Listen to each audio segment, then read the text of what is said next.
Cinema నిజం చెప్తారా? ఈ సినిమాలో కళ్యాణ్ రామ్ గారు వాళ్ళ అమ్మ కోసం వాళ్ళ అమ్మ కోసం నరుకున్నాడు. నేను ఈ సినిమాలో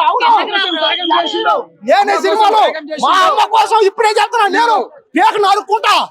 మా అమ్మ కోసం నేను పేక నరుకుంటా.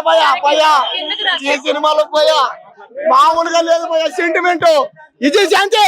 అమ్మ తల్లి ఇన్ని రోజుల తర్వాత థియేటర్ దర్శనం ఇచ్చావా? అమ్మ రామ్మ సినిమాలోకి వచ్చేసాయి, రాజకీయాలు వదిలేసాయి, సినిమాలోకి వచ్చేయాలి. విజయ్ శాంతి సినిమాలోకి రావాలి, గ్రహించాయి. ఇలాంటి సినిమాలు మళ్ళీ మళ్ళీ చేయాలి. ఈ సినిమాలో విజయ్ శాంతి గారు సెంటిమెంట్ సీన్లు పోలీసు భయ్యా ఒక్కొక్కరిని కాలస్తుంది, ఎగిసేగి తంతాను భయ్యా, ఒక్కొక్కరిని కొడుతుంటే కాలుతుంటే. సినిమా ఇప్పుడే చెప్తా, ఈ సినిమా ఇండస్ట్రీ ఇట్టేది.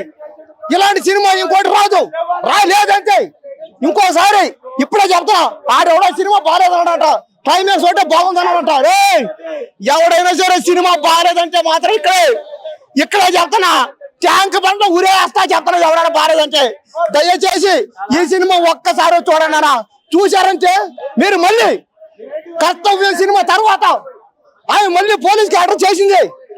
విజయ్ శాంతి గారు పోలీస్ క్యారెక్టర్ చేయాలంటే విజయ్ శాంతి గారు చేయాలంటే విజయ్ శాంతి గారు ఈ సినిమాతో మీరు మళ్ళీ ఇండస్ట్రీ కొట్టారు, మీరు మళ్ళీ సినిమాలు చేయాలి. దయచేసి సినిమా చేయండి, రాజకీయాలు వదిలేండి అమ్మా.